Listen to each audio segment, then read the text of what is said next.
Bien, estamos de vuelta con ustedes. Este domingo, 29 de mayo, están llamados a votar más de 35 millones de colombianos en la primera vuelta de las elecciones presidenciales, de quien va a ostentar el Poder Ejecutivo hasta el año 2026, unas elecciones que han transcurrido con la expectativa de que Gustavo Petro, en esta que además es su tercera oportunidad que se presenta como candidato esta vez del Pacto Histórico, pueda obtener una victoria. Los sectores tradicionales de la política colombiana, como el Partido Conservador, el Partido Liberal y otras fuerzas políticas que han surgido en el camino, tratan de hacer frente a esta candidatura que se consolida con cerca de 45 puntos porcentuales en las encuestas que han presentado los distintos estudios a lo largo de la campaña, que han tenido modificaciones en quién va en el segundo lugar, el caso de Fico Gutiérrez, exalcalde de Medellín, de Sergio Fajardo y de Rodolfo Hernández con esa candidatura independiente. Lo cierto es que de cara a este fin de semana, la expectativa es si Gustavo Petro logrará con un 45-48% en las encuestas una victoria en una primera vuelta, o por el contrario deberá ir a una segunda vuelta el 19 de junio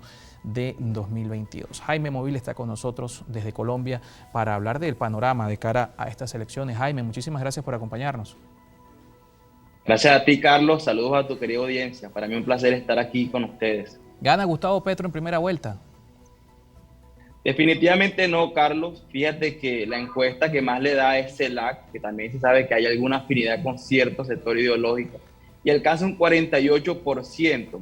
Entonces, si sacamos el promedio de todas las encuestas, no llega al 50% que tanto anhela, al más del 50%. Entonces, creería sin lugar a dudas que no va a ganar en primera vuelta. Sin embargo, dentro de lo que también ha transcurrido en los últimos días hay algunos cambios interesantes. Veíamos un Rodolfo Hernández pasar de una cuarta posición a disputar un tercer lugar, a hoy tener en esas mismas encuestas casi un empate técnico respecto a Fico Gutiérrez, que se ha mantenido en torno al 20%, que ha estado cambiando en los últimos días en el escenario político en Colombia de cara a este fin de semana, y qué posibilidades hay de que veamos en esa segunda vuelta sea a Rodolfo Hernández o a Fico Gutiérrez enfrentarse a ese Gustavo Petro sólido con un 45% en las consultas.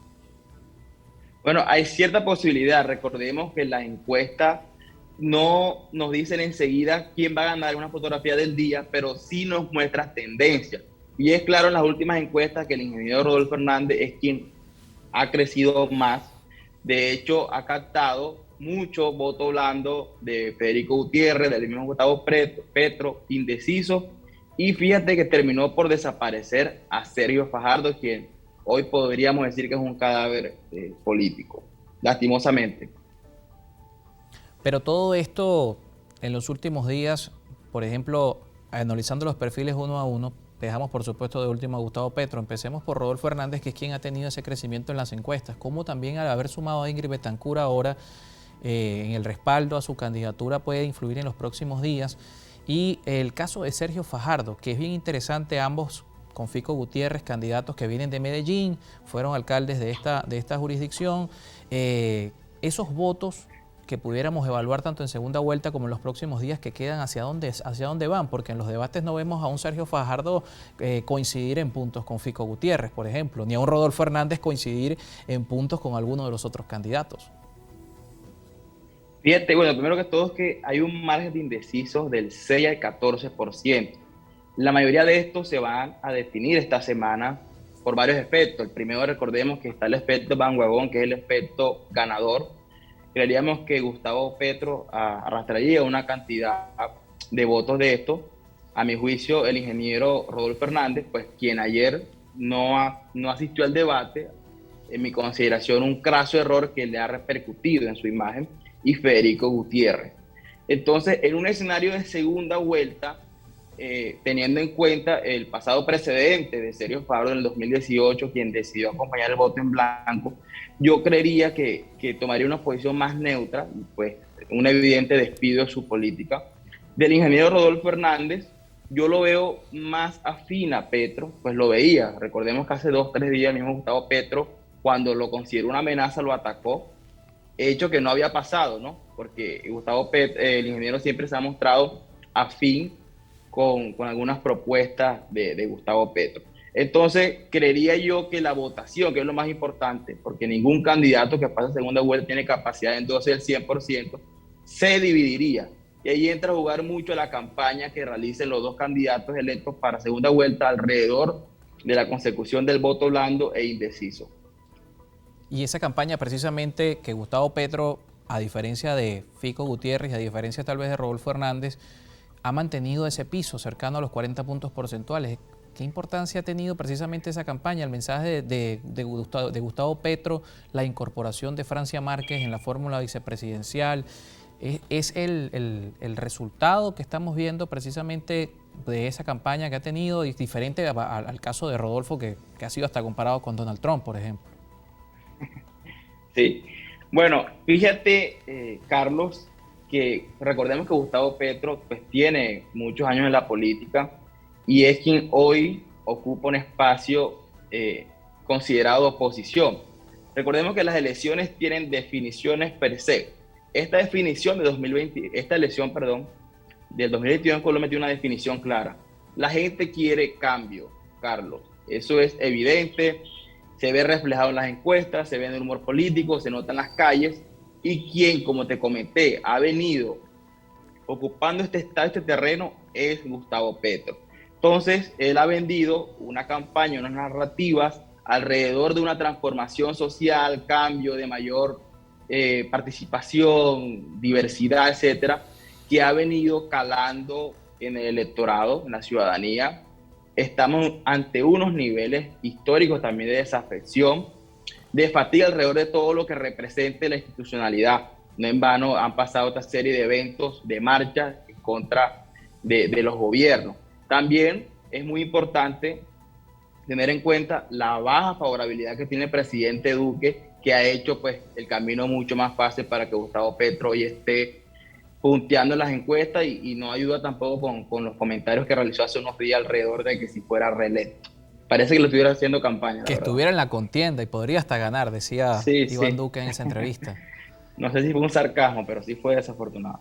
¿Qué posibilidades hay de, por supuesto, cambiar lo que estamos viendo hoy en esa fotografía que es la encuesta, la posición del uribismo, la posición del expresidente Álvaro Uribe, estas declaraciones de Iván Duque y, por supuesto, lo que ha sido su gestión estos 4 años que han sido cuestionados por temas de seguridad y temas, por supuesto, de conflictividad Sí. social?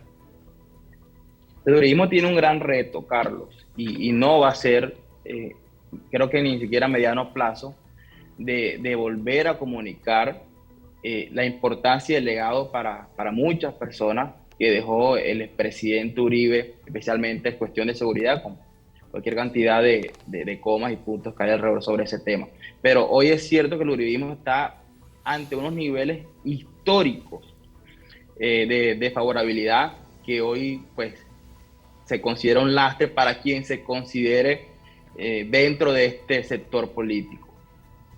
Es decir, recibir el respaldo de Álvaro Uribe hoy podría ser hasta un efecto negativo en la campaña.